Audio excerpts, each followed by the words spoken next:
Sadguru Sivananda. Yesterday we were talking about karma, and today it is in continuation of the same, but a different quote.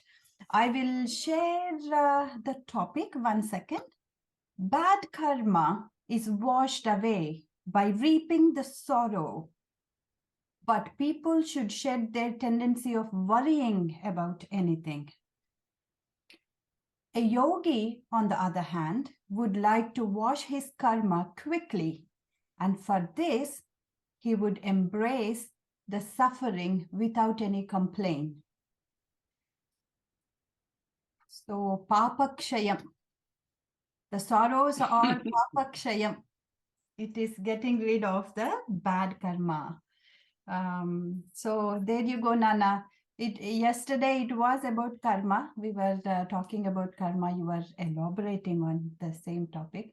And this quote again happens to be in continuation of the previous quote. So there you go, Nana. Over to you. Namaste. Yesterday and today, luckily, we have two codes which are interconnected. Yesterday, we tried to briefly analyze the concept of karma. The concept of karma, how it originates, how it develops the relationships, and also how we are bound by the results of this karma. There again, yesterday, there was another keyword that we could not give much time to it. That is experience. Because all these things, we come across a lot of literature and many prabodhas, preachings, and talks of so many great souls. Not just now, from the ancient times to the present day. We have lots of discussion earlier in the ancient times in the Upanishads. And later literature also, both Ramayana and Mahabharata, these two itihasas, give us a number of events, suggest us a number of events in the form of stories, and also short stories included into the main itihasa. So we come across so many things. For this, the continuity of this karma, or karma, what you call the samskara, to the another life, is clearly shown by Indonesian work. In Indonesia, we come across we thought of Ramayana here, and they have a small book called Krishnayana.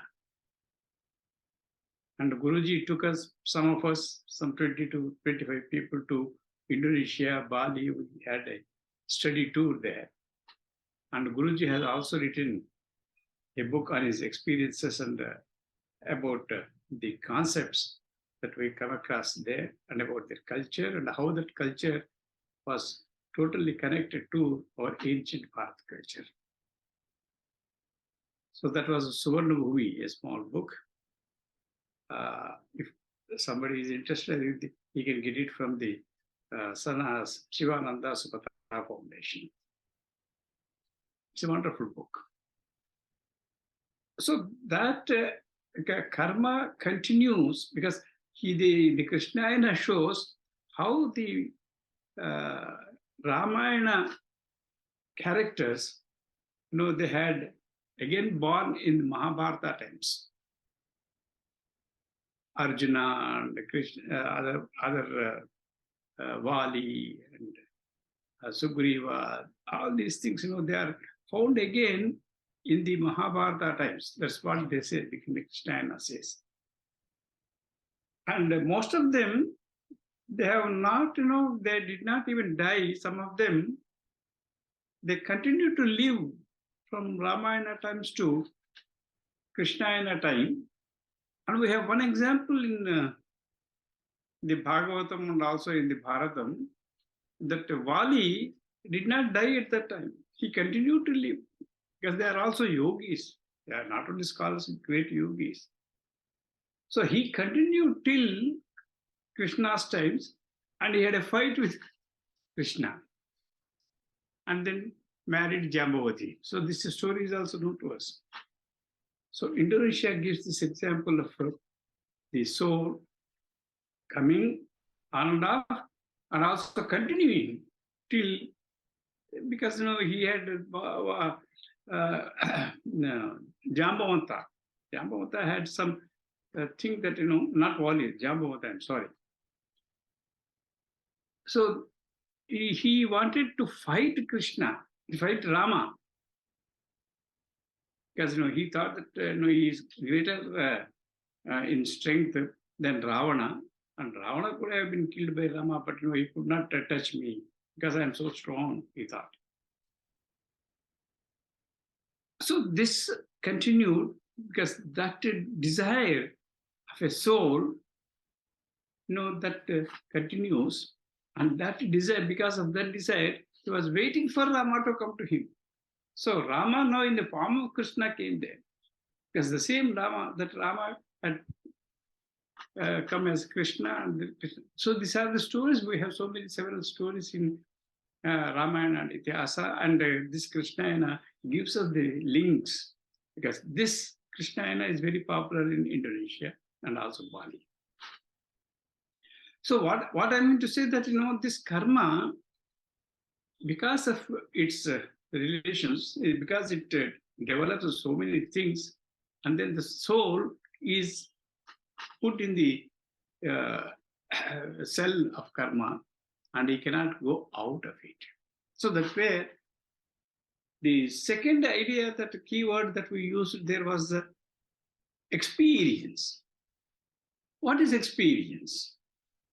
Generally, we think that I had a tea and I had a very good experience. So I had seen the movie and then I enjoyed it. So that's my experience. He was a bad fellow and I had a very bad experience with him. So this experience, is it what Guruji has referred to here, that experience, is that experience is just material satisfaction? Just because I wanted to eat a mango and I got a mango, that's fine. Is that enough? Is that over? If that is over, you need not have crave for mangoes later also. I'm waiting for this summer to eat mangoes. Then how that experience gave you the satisfaction? You got the happiness or sorrow of an experience. Experience is again material. Out of this, you are getting something above this material thing, that is your satisfaction.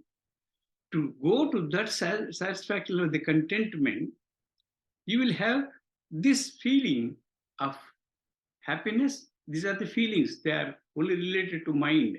They are not related to what you call the material. So this experience, just eating food and then feeling very happy, that happiness does not last long. After 3 or 4 hours, again you want to eat something else. Then also you say, no, I don't eat that, I want to eat something else. So this continues.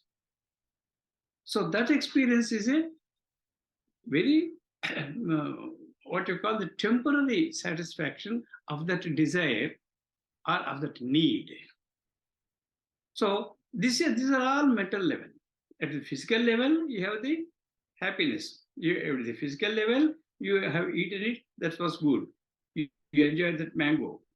At the mental level, you are happy because that was good. Mango fruit was good. And even this happiness, material happiness of eating it or then getting feeling happy, they do not stay forever with you. Again, you are longing for it. So this does not lead you to satisfaction. Satisfaction level is something different.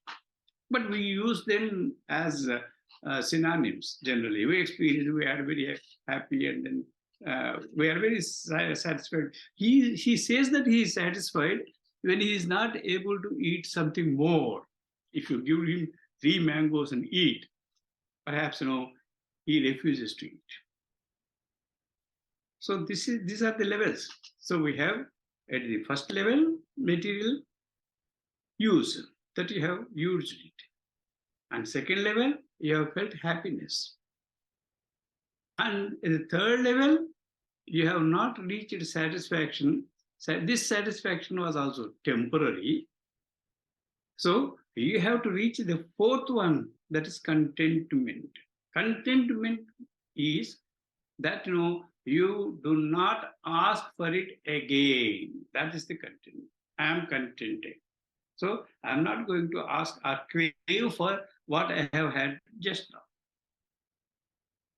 So these are the levels in experience. So all this, we have put in one word as experience, but experience is not just one word. It has all these layers. So what Guruji says, each karma gives you some experience. Experience at which level? At mental level. But this will, again, you will have to have some more thing. So the other thing when he referred there about the ultimate experience, that ultimate experience is contentment. That is the final stage where you don't need anything about the karma and all that everything. So that contentment you have to reach. So that was what we have seen yesterday. And in continuation of that, so what is the purpose of karma and getting them satisfied, getting contentment?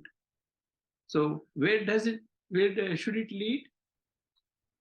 And these two, what you call the quotes, are not referring to a common man's word. The first one, you may think that you have got the desires and fulfilled them. Fulfillment of the desire is okay. But the second one says, he says that the karma phalam has to be experienced. Only then that your karma effect would go away. Okay. So now what he says, he makes a distinction, a good karma and a bad karma. Earlier what you call the episodes, we have thought of one important thing, because the karma phala, you will have to experience it throughout. But that phala makes you to take lives, that's fine. But here what he says, bad karma. So there is good karma and bad karma, where we thought of in the earlier episodes of that. Good karma, you need not worry. If you want to moksha, there is no worry about good karma. That's why in our India, in our Bharat, there are many places where the great souls lived and have done tapas. So they did not do any tapas with a desire, with a selfish motive. Whereas Rakshasas have done such kind of tapas. But great rishis like Agastya, Markandeya, Durvasa, Parashurama, they have been doing tapas. Maybe sitting or standing or walking or talking to others also, they will do it. As we have seen in real conditions, we have seen Guruji. Guruji was with us, he was joking with us, he was talking to us.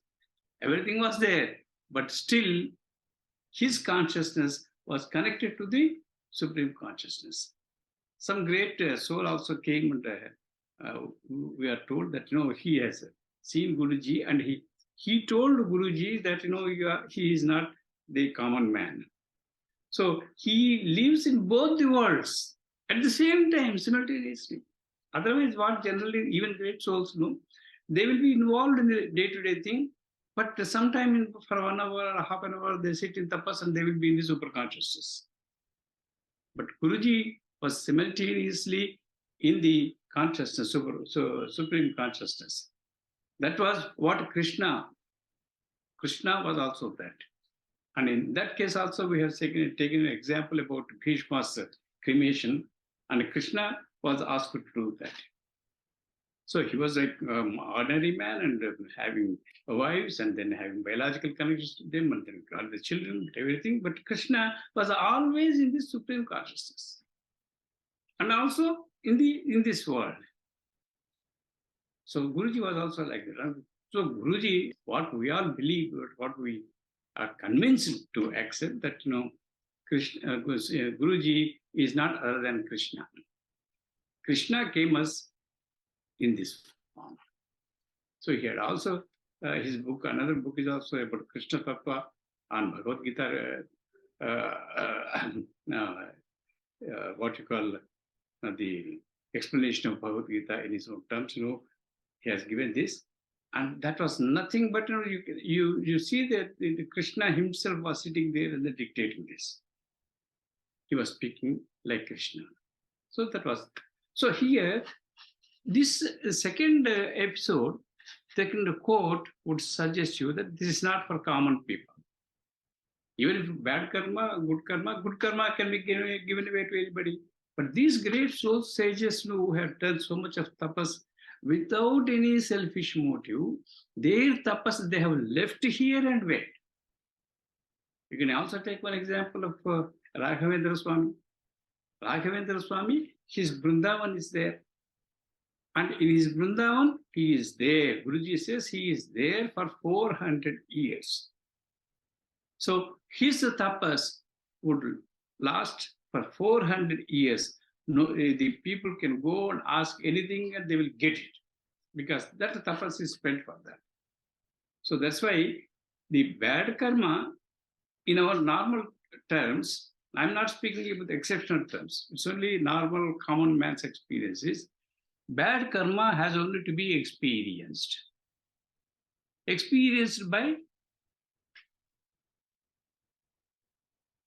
by sorrow. It's only bad karma gives you sorrow, some trouble, some anxieties, and all this. They continue. You continue. But bad karma continues.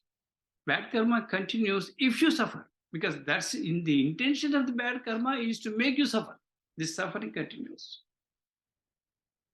So good karma, of course, you can give away to anybody, or you can give that at some place and then leave it. So most of us, we go to the kshetras. In kshetras, great souls, they might have done tapas there. So if you do 100 times the nama japa, that gives you thousands and millions times of effort. So here he gives one great example that if you are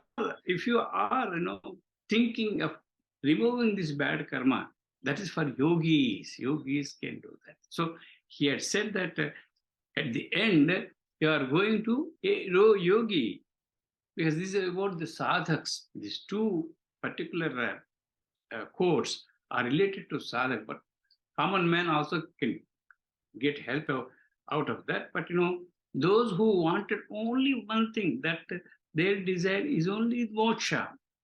For such people, what the yogis do when they have given away the samsara and they have taken sannyasa, they allow their body. When they have given samsara, it doesn't mean that they can retain the body consciousness with them. Even body also, they think that it is not theirs.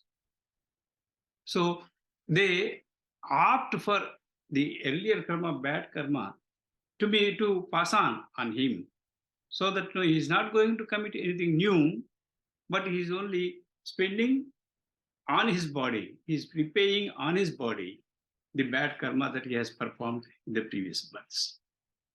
So this is about the sadhaks particularly, but for us also, it gives us some link some idea that bad karma can go away if you are not experiencing the suffering through the bad karma. So here again the mind comes. So you should not take anything to your mind. So this is our generally what we say each other. Don't take it to your heart. Don't take it to your mind. The things may come and go. Don't take it to your mind.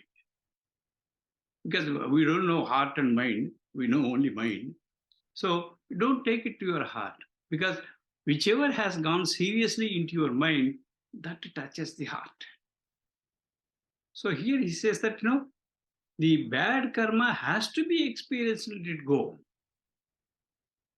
So this is particularly, this is very important thing, because you should not ask him, because yogis do not ask again God, because they are always in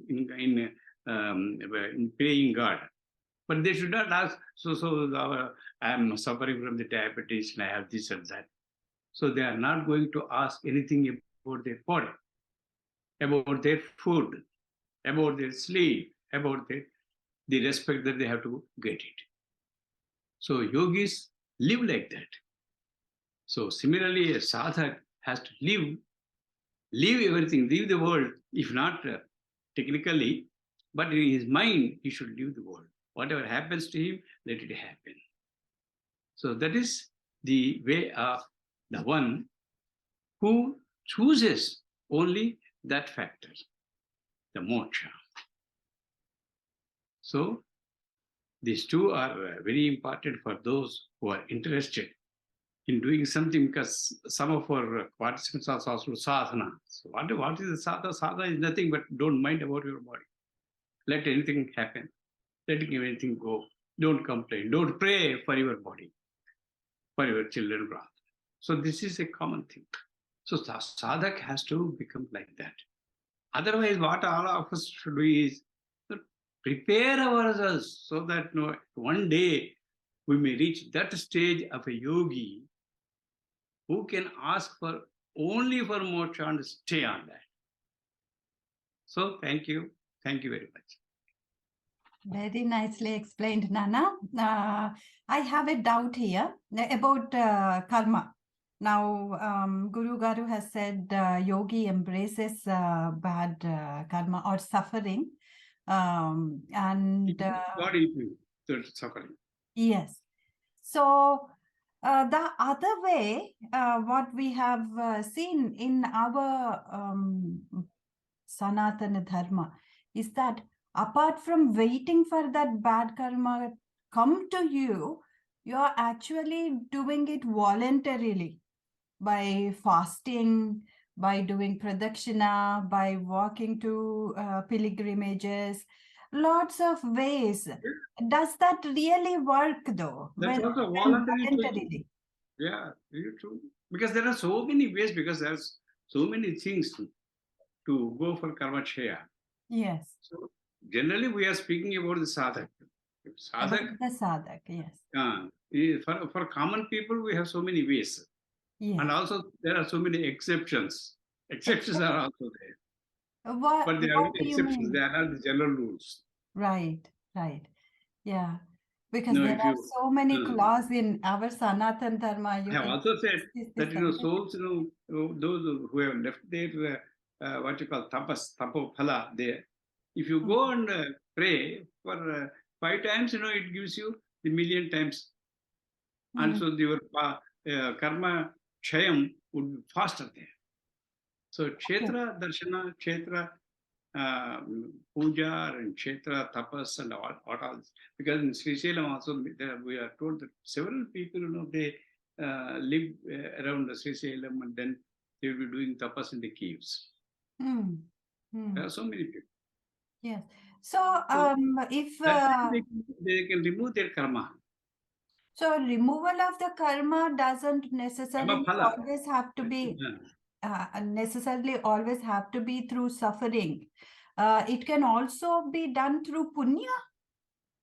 So by doing Punya, there is a like question. Kshetra Darshanam is a Punya Karyam. So you're getting Punya there. You are a wonderful question. So through Punya, your Punya Phala is also there in store for you. Yes. Suppose sometimes our gurus they will be living in a very stylish and very luxurious way also.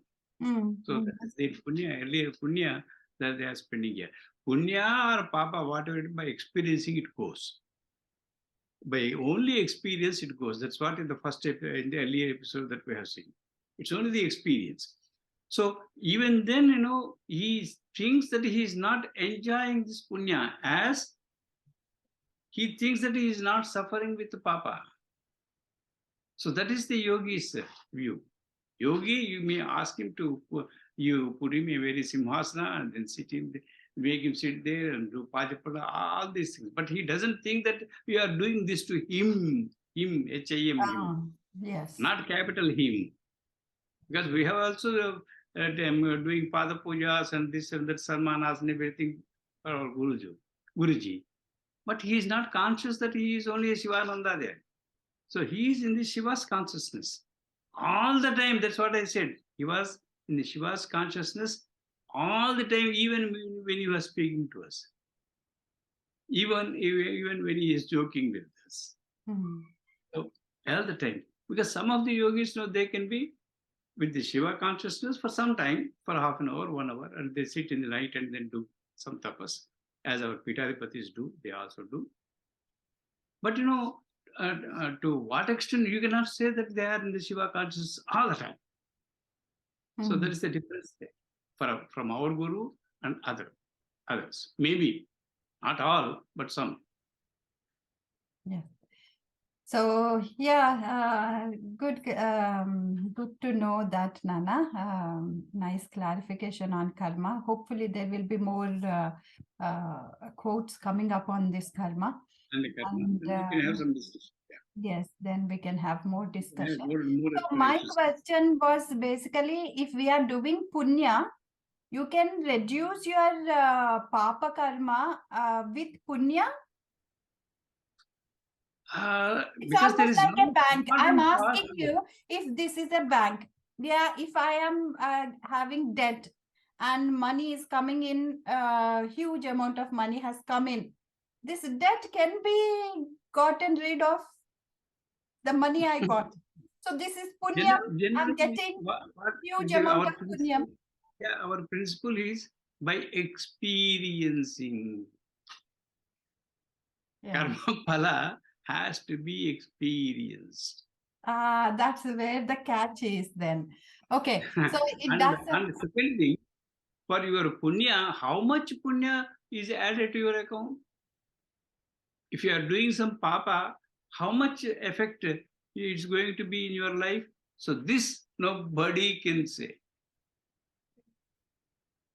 To what extent quantity of punya is added for a good deed? What quantity of papa is added to your bad karma? So these things, that's why they say karma phala is the secretest of the secret. Nobody can count it. Yes. You cannot say. So if you think that you do not even know how much papa is there, so how do you say that I can do this much of punya and my whole papa would be wiped out? We don't know, but what we can do is by tapasu. We should go on doing it. You should only do punya, and this punya you give to God, not to you. That's why we say Krishna Arpanam. Yes. Even if you give 5 rupee note to any beggar, that you are giving to beggar. Yes. Say Krishna. Yes.